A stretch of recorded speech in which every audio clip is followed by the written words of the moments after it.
მოგესალმებით, ეთერშია სამედიცინო გადაცემა იმპულსი, მე ლანა ჯაფარიძე ვარ.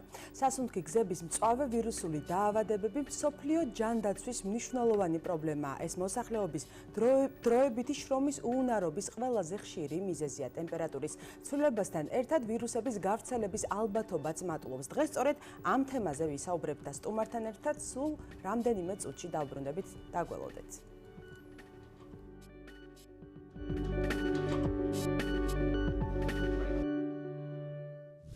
სასუნთქი გზების ინფექციებს ჩვეულებრივ ვირუსები იწვევს, მაგრამ შესაძლოა ბაქტერიებითაც იყოს გამოწვეული. მედიკოსები სასუნთქი გზების ინფექციებს ორ ტიპად ყოფენ. ზედა სასუნთქი გზების ინფექციები, რომლებიც ცხვირს, სინუსებსა და ყელს მოიცავს, ასევე ქვედა სასუნთქი გზების ინფექციები, რომლებიც სასუნთქ გზებსა და ფილტვებს აზიანებს.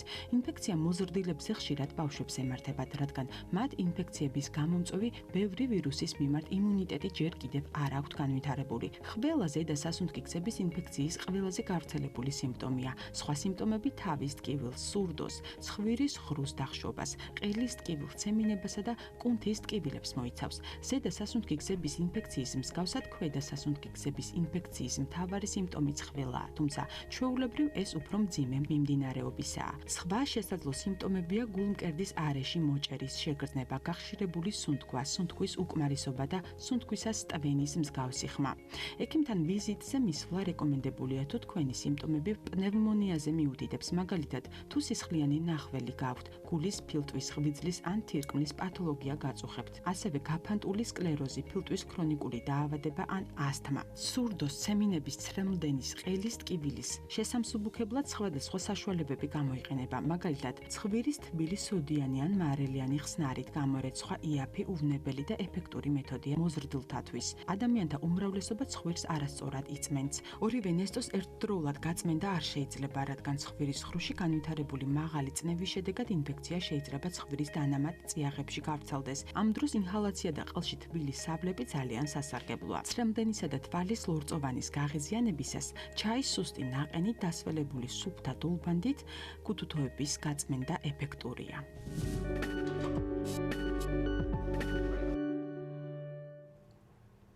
ზედა სასუნთქი გზების ინფექციები ამ თემაზე სასაუბროთ დღეს სტუდიაში ბავშვთა ინფექციონისტი თეონა გიორგაძე მოვიწვიეთ. მოგესალმებით, ქალბატონო თეონა, მადლობა მობრძანებისთვის. ჯერ კიდევ შემოდგომის თბილი დღეებია. რამდენად მოქმედებს ტემპერატურის მკვეთრი ცვალებადობა ამ პრობლემაზე, ზედა სასუნთქი გზების ინფექციები, რამდენად ვრცელდება ამ დროს და მზის სხივების ეფექტიც გვინდა რომ გვესაუბროთ.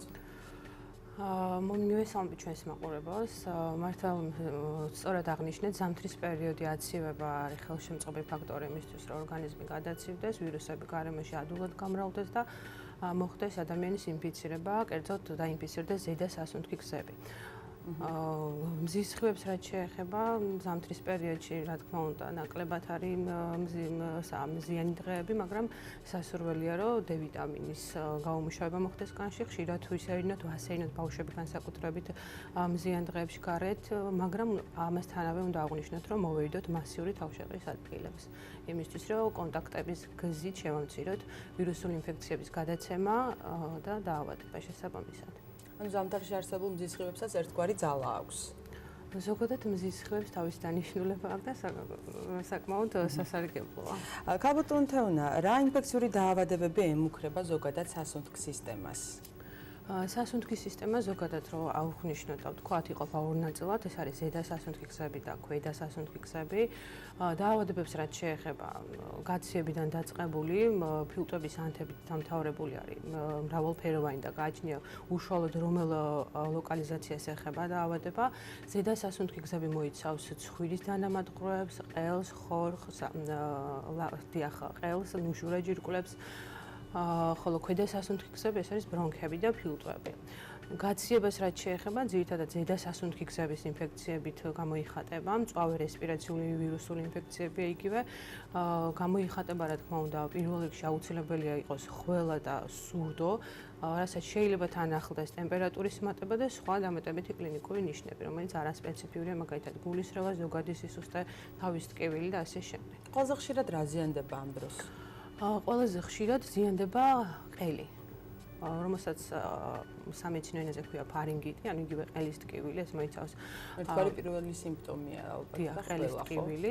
შეიძლება იყოს ვირუსული ბუნების ზედასასუნთქი გზების ინფექცია, შეიძლება იყოს ბაქტერიებით გამოწვეული, უფრო ხშირად რა თქმა უნდა ეს არის ვირუსები. კლინიკურად განსხვავება არის ძალიან მცირე, მწირი მკურნალობის თვალსაზრისითაც დიდი განსხვავება არის ეს არის სიმპტომური საშუალებები და გამონაკლისის შემთხვევაში თუ არის ბაქტერიული ინფექციით გამოწვეული დაავადება ან გართულებული უკვე ბაქტერიული ინფექციით, მხოლოდ მაგ შემთხვევაში საჭირო ხდება ანტიბიოტიკების ჩართვა. რა თქმა უნდა, გამოვლენა ინდივიდუალურია, მაგრამ უმეტესად რა სიმპტომები ახასიათებს? აი, როგორც ვთქვით, ყველა ეს არის აუცილებელი, ანუ ძირითადი კარდინალური კლინიკური ნიშანი და სურდა ცხოვიდან გამონატენი. დამატებით შეიძლება ახლდეს ან არ ახლდეს ტემპერატურის მატება, ეს არის უკვე დამოკიდებული გამომწვევზე და ორგანიზმის იმუნურ სისტემაზე. არის თუ არა ტემპერატურის მატება უტყუარი ნიშანი იმისა, რომ გართულდა მდგომარეობა? ტემპერატურის მატება მონაცემებით. თვითონ ტემპერატურის მატების ეპიზოდებს გააჩნია. შეიძლება იყოს ცხელებით მიმდინარე ზედასასუნთქი გზების ინფექცია ყოველგვარი გართულების გარეშე, მაგრამ თუ ცხელების მიმდინარეობა, ანუ ტალღარი, ორტალღიანი რაღაც ზოგადად კლინიკურ გაუმჯობესებას შემდგომ გაუარესება მოყვა, ცხელება კიდევ უფრო გაუხშირდა და ეს არის 7 დღეზე მეტი დღის ხანგრძლივი, ანუ 7 დღეზე მეტ ხანს გრძელდება ცხელება, შესაძლებელია ვივარაუდოთ, რომ საქმე მქონდეს რაღაც გართულებასთან. ისე თუ არსებობს, აი თქვენს პრაქტიკაში თუ ყოფილა შემთხვევები, როდესაც აქვს ტემპერატურა და ვერ გრძნობენ ამის შესახებ, შესაბამისად არც გაჩენია სრული, რომ თუნდაც გაეზომათ ტემპერატურა. ამ შემთხვევაში რას რჩევდით? აი, გაციების შემთხვევაში აუცილებელია თუ არა თუნდაც ტემპერატურის გაზომა. ტემპერატურა უნდა გავიზომოთ, რა თქმა უნდა, იმიტომ რომ ძალიან სუბიექტური ნიშანია, ზოგიერთი გრძნობს ამას, ზოგი ვერ. 38.5-მდე რაც შეიძლება ტემპერატურის მატებას არ ჭირდება ანტიპირეტული საშუალება სიცხის დამწევი, უფრო მაღალ ტემპერატურას უკვე მართვა ჭირდება შესაბამისი მედიკამენტით. ნუ ტემპერატურა შესაბამისად მდგომარეობაზეც მიგვანიშნებს, როგორ მდგომარეობაში ორგანიზმი. რა თქმა უნდა, არის ჰექტიური ცხელება, როცა არის მაღალი ტემპერატურა 38.5-ზე მეტი 39-40 გრადუსამდე ადის, არის დაბალი სუბფებრილიტეტი და შესაბამისად რაც უფრო მაღალი ტემპერატურა, რაც უფრო ხშირია ცხელების ეპიზოდები, მით უფრო მძიმე მიმდინარეობით ხასიათდება ეს დაავადება. მაყურებელს შევახსენებ, რომ ჩვენ რამდენიმე წუთში დავბრუნდებით ეთერში პრაქტიკული რჩევების დროა, როგორ დავიცვათ თავის სასუნთქი გზების ინფექციებისგან ვიხილოთ რუბრიკა.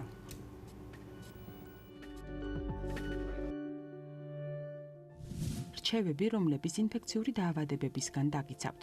გაითვალისწინეთ შემდეგი: ხალხთან ურთიერთობის დროს 1 მეტრიანი დისტანცია დაიცავით, რადგან ჰაერში შეწოვილი წვეთები, რომლებიც ვირუსს შეიცავს, 1 მეტრიანი დისტანციის შემდგომ დალექვას იწყებს და საშიში აღარ არის. ხელის ჩამორთმევას მოერიდეთ. ეს ხელს უშლის ვირუსის გავრცელებას. თუ ცემინების, ხბელის, ლაპარაკის დროს პირზე ხელს აიფარებთ, მასზე შეიძლება ვირუსი დაილექოს. არ გადაკოცნოთ ახლობლები ნაცნობები, რადგან პირისა და ცხვირის ხრო შეიძლება გრიპის ვირუსს შეიცავდეს, რომელიც პირდაპირ კონტაქტისას გადაეცემა მას, ვისაც ჰკოცნით. ხშირად დაიბანეთ ხელები, ამით გარემოსთან კონტაქტისას ხელებზე დალექილ გრიპის ვირუსს მოიცილებთ. თან ატარეთ სადეზინფექციო სველი ხელსახოცი ან სპეციალური სითხე. ხელსახოცით და სითხეც იმ შემთხვევაში გამოგადგებათ, როცა ხელების წყლით დაბანას ვერ ახერხებთ. დაიცავით პირბადის მოხმარების წესები. პირბადე მთლიანად უნდა ფარავდეს ცხვირსა და პირს. პირბადე 2 საათში ერთხელ უნდა გამოცვალოთ. დაუშვებელია ერთჯერადი პირბადის მეორედ გამოყენება. ხშირად გაანიავეთ დახურული შენობები, მზის პირდაპირი და არეკლილი სხივები ვირუსებს იოლად ანადგურებს.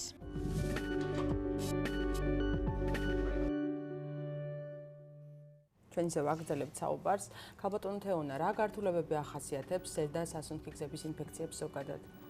ან ქვედასასუნთქი გზების ინფექციებს ასევე. ზედასასუნთქი გზების ინფექციებს, ну, როგორც თქვით, ეს არის ხველა და სურდა ძირითადად. გართულების სახით შეიძლება მოყვეს ის, რომ გართულდეს ბაქტერიული ინფექციით. პირველ რიგში ლოკალიზაცია, სადაც გართულება უნდა ვეძებოთ, ეს არის ცხვირის დანამატი წიაღები, ეს არის ყელი ნუშურა ჯირკვლები და ეს არის დროილისებრი მორჩი, რომლის გართულებასაც და ანთებასაც ეძახიან მასტოიდიც. ასევე შესაძლებელია გართულდეს ბაქტერიული მენინგიტით, შესაძლებელია გართულდეს ყელში ნუშურა ჯირკვლების ირგვლივ პერიტონზილარული აბსცესით და ასე შემდეგ. და ნუ რაც მთავარია, ქვედასასუნთქი გზები დაინფიცირდეს, დაინტერესდეს ამ დაავადებით და განვითარდეს ბრონქიტი და ასევე პნევმონია, ანუ ფილტვების ანთება. რა თქმა უნდა, უპირველესად მკურნალობაზეც უნდა გკითხოთ. როგორ მიმდინარეობს ასეთ დროს მკურნალობა? ერთი მიმართულებით არის ინდივიდუალური არის რა ხდება? მკურნალობას წამლებზეც უნდა გკითხოთ, ანუ შეიძლება თუ არა პირველივე სიმპტომების დროს დაუშვათ ადამიანებმა მიიღონ თვითნებურად მედიკამენტები. აი თუნდაც გაციების მედიკამენტები, მე არ მაქვს საუბარი ანტიბიოტიკებზე.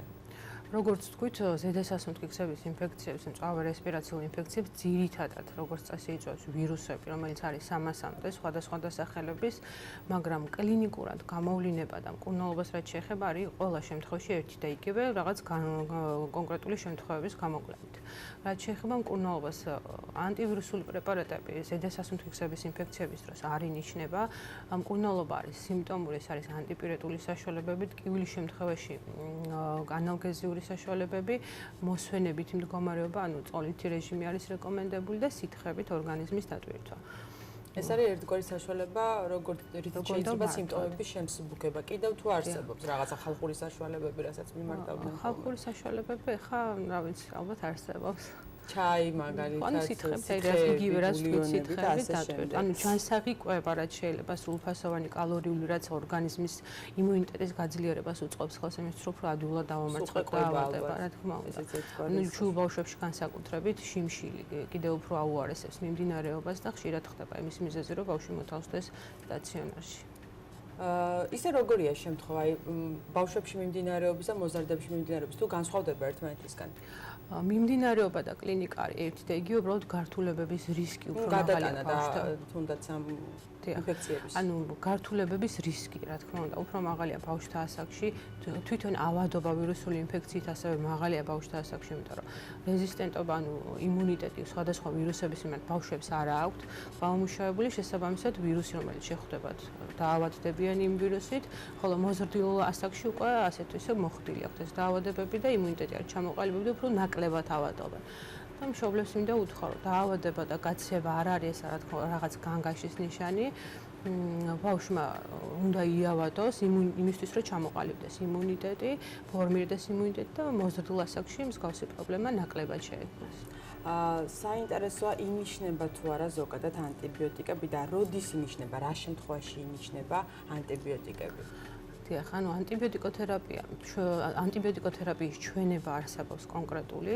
ეს არის ბაქტერიით გამოწვეული ინფექცია. ზოგადად ფარინგიტის დროსაც, როდესაც არის ბაქტერიული ინფექცია, არ არის რეკომენდებული ანტიბიოტიკოთერაპია დავიწყოთ თავიდანვე რუტინულად. კლინიკური მიმდინარეობა კვლევებმა აჩვენა, რომ დიდად განსხვავებული არ არის ანტიბიოტიკის გარეშე გაჯანსაღების პერიოდი, თითქმის იგივე პერიოდში დგება, მაგრამ არის ჩვენება ანტიბიოტიკის კონკრეტული, ეს არის მაგალითად ჩირქოვანი პროცესი ზედასასუნთქგზებში, ჩირქოვანი ტონზილიტი, ჩირქოვანი ბაქტერიული სინუსიტი, ქვედასასუნთქი გზების დაავადებების დროს, პნევმონიის დროს აუცილებლად უნდა დაინიშნოს ანტიბიოტიკი და იმ შემთხვევაში თუ გართულების კერა არ ჩანს, მაგრამ ცხელება გრძელდება 7 დღეზე მეტხანს და არის დინამიკა უარყოფითი, ანუ გაუარესება აღინიშნება, მაგ შემთხვევაში საჭიროა რომ ჩაერთოს ანტიბიოტიკი მხოლოდ და მხოლოდ ექიმის დანიშნულებით. და ექიმს როდის უნდა მიმართოთ ამ დროს? ექიმს ზოგადად ანუ არის შემთხვევები, როდესაც პირველივე სიმპტომების დროს მიმართავენ ექიმს და დაცულად გრძნობენ თავს, მაგრამ არის განგაშის ნიშნები, ანუ იმ შემთხვევაში და ისევ და ისევ ბავშვებს შევეხები, მაშინ როცა პატარა მცირეწლოვანი ასაკის ბავშვი უარს ამბობს საკვების მიღებაზე, არის ძილად მივარდნილი, ან პირიქით აგზნებულია, აღენიშნება ცხელება, მყარი, ვერ ხერხდება ტემპერატურის კონტროლი ბინაზე და არის გახანგრძლივებული ცხელება და დინამიკაში გაუმჯობესების მაგივრად ხდება მდგომარეობის გაუარესება. ამ შემთხვევაში აუცილებლად უნდა მიმართოთ ჩვენს ექიმს, რომ შესაბამისი კომპეტენტური რეკომენდაცია მივიღოთ. დიდი მადლობა მოგბრძანებისთვის. იმედია ის ზამთარი გართულებების გარეშე ჩაივლის. ჩვენი გადაცემა კი დასრულდა. მაყურებელს შევახსენებ, რომ ჩვენს შეკითხვებს ბავშვთა ინფექციონისტი თეონა გიორგაძე პასუხობდა. მე ჯანმრთელობას გისურვებ და მომავალ შეხვედრამდე გემშვიდობებით.